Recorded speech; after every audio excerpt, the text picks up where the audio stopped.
तो क्या ये आखिरी ख्वाहिश है अच्छा भूल जाऊं? तो क्या ये आखिरी ख्वाहिश है अच्छा भूल जाऊं?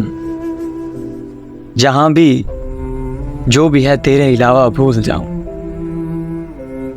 तो क्या ये दूसरा ही इश्क असली इश्क समझूं? तो क्या ये दूसरा ही इश्क असली इश्क समझूं? तो पहला तजुर्बे की जेल में था भूल जाऊं। तो क्या इतना ही आसान है किसी को भूल जाना कि बस बातों ही बातों में बुलाता भूल जाऊं?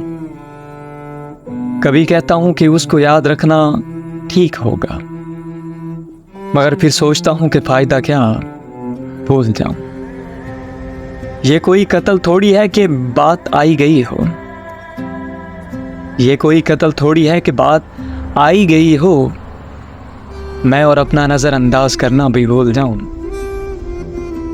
हैं इतनी जुज़ियात इस सानिये की पूछिए मत, हैं इतनी जुज़ियात इस सानिये की पूछिए मत, मैं क्या क्या याद रखूं और क्या क्या भूल जाऊं। कोई कब तक किसी की बेवफाई याद रखे,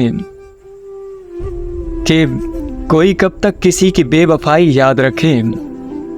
बहुत मुमकिन है मैं भी रफ्ता रफ्ता भूल जाऊं। तो क्या ये कह के खुद को मुतमईन कर लोगे अनमोल? तो क्या ये कहकर खुद को मुतमईन कर लोगे अनमोल कि वो है भी इसी लायक लिहाजा भूल जाऊं।